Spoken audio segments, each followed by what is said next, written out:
বিক্রয় বিক্রয় বলো পক্ষ দুটো কি হবে? একটা হচ্ছে নগদ, একটা হচ্ছে কি নগদ, আর একটা হচ্ছে কি বিক্রয়। স্যার একটু ক্রয়ের সময় আপনি আগে ক্রয় লিখছেন, বিক্রয়ের সময় বিক্রয় পরে লিখতেছেন, এগুলো খেয়াল রাখতে হবে।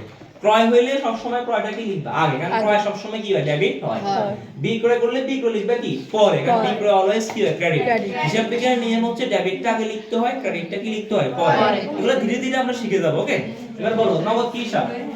সম্পদ না? একটু ভিন্ন করে দেখে গেল। সম্পদ কি ইংলিশে কি বলে? অ্যাসেট। কি বলে? অ্যাসেটের সংক্ষেপে কি? এ। সংক্ষেপে কি? এ। তো এ এখানে বাড়ছে না? আমি কারো কাছে নগদের পণ্য বিক্রি করলে আমার টাকা আসবে না? টাকা আসবে না? তাহলে কি হিসাব? এ বাড়লে তাহলে নগদ এ বাড়ছে, এ বাড়লে কি হবে? ডেবিট। সম্পদ বাড়লে কি হবে? ডেবিট। বিক্রয় কি হিসাব? আয়। কি হিসাব? আয়। আয়ের সাথে কার সম্পর্ক? আয়। আয় বাড়ছে, কিন্তু এখানে ব্যাখ্যা দেওয়া দরকার তোমাদেরকে। ওই কি? ওই মানে মালিকানা সত্ত্ব। কি সত্ত্ব? মালিকানা সত্ত্ব। মালিকানা সত্ত্ব। মনোযোগ দিও। মালিকানা সত্ত্ব ওই না? তো ওই এই ওই সাথে কিছু জিনিস যোগ হয়, কিছু জিনিস কি হয়? বিয়োগ হয়। এরকম মূলধন যোগ কি যোগ? আয় কি যোগ? ব্যয় কি বিয়োগ? উত্তোলন কি হয়? বিয়োগ। বুঝো এবার, এবার বুঝো।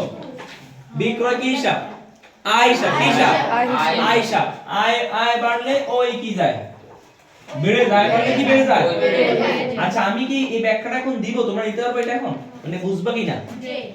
বলে যায় নাকি? বোঝার চেষ্টা করো। সম্পদ আর দায় ছাড়া আয় এবং ব্যয় এইভাবে লেখা যায় না। বিক্রয় আয় হিসাব তো। আয় কি ইংলিশে বলে রেভিনিউ। কি বলে? আমি এখানে লিখতে পারি মনে করো রেভিনিউ প্লাস কি প্লাস? রেভিনিউ প্লাস হলে কি হয়? ক্রেডিট। মানে আয় বাড়লে কি হয়? ক্রেডিট। আমি এটাই দেখাই তোমাদেরকে আপাতত। আমি এটা দেখাবো না এখন, কারণ তোমরা এটার জন্য আমি আলাদা 2-4 মিনিটের ক্লাস করব, কালকে এখন না। আসো সিম্পলি হিসাব করো। এবার আসো 2 নাম্বার বাকিতে। কিসে? বাকিতে। তো বাকিতে পণ্য বিক্রয় করলে যাওয়াটা কি হবে? প্রথম কথা হলো বাকিতে পণ্য বিক্রয় করছো, বিক্রয়ের সাথে কার সম্পর্ক? দেনাদার। কার সম্পর্ক? দেনাদার। বিক্রয়ের সাথে দেনাদার, ক্রয়ের সাথে পাওনাদার। তাহলে বিক্রয়ের সাথে দেনাদার হইলে আমি এখানে লিখব হচ্ছে দেনাদার। কি লিখবো? দেনাদার লিখব। আর একটা কি হবে? বিক্রয়। কি বলছিলাম? বিক্রয়ের বেলায় বিক্রয়টা কি লিখতে হয়? একটু পরে লিখতে হয়। দেনাদার কি হিসাব? সম্পদ। কি হিসাব? সম্পদ। সম্পদ কি ইংলিশে কি বলে? অ্যাসেট। কি বলে? অ্যাসেট। অ্যাসেটের সংক্ষেপে কি লিখছি? এ। সম্পদ বাড়ছে না? জি। দেনাদার বাড়ছে, বাড়লে কি হবে? ডেবিট। বাড়লে কি হবে? ডেবিট। বিক্রয় কি হিসাব? রেভিনিউ। আয়। আয় ইংলিশ কি বলে? রেভিনিউ। কি বলে? রেভিনিউ। রেভিনিউ। রেভিনিউ আমরা কি লিখব? আয়। আরো বাড়ছে, আরো কি করছে? বাড়ছে। কারণ আমার ব্যবসায় বিক্রয় বাড়ছে না? জি। এরপর আসো 3 নাম্বার। কার মাধ্যমে গো? চেকের মাধ্যমে। চেকের মাধ্যমে কি? পূর্ণ বিক্রয়। সেম। চেক। চেক মানে কি? চেক মানে কি? ব্যাংক। আর একটা পক্ষ কি হবে? বিক্রয়। ব্যাংক হিসাব সম্পদ। সম্পদ মানে কি? এ। সম্পদ মানে কি? অ্যাসেট। অ্যাসেটের এ। তো চেকের মাধ্যমে বিক্রি করলাম, তো ব্যাংকে টাকা বাড়ছে না আমার? জি। বিক্রি করলে কিন্তু টাকা কি করে? আসে।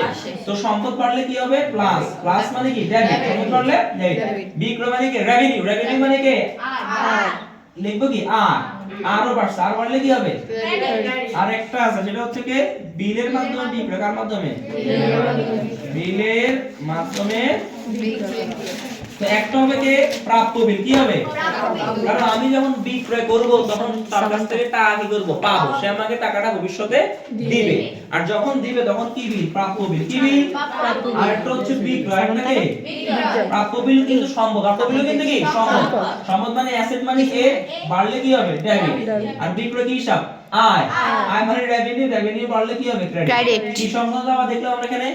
বিক্রয় সংক্রান্ত। কি সংক্রান্ত? বিক্রয়। তুলে ফেলো।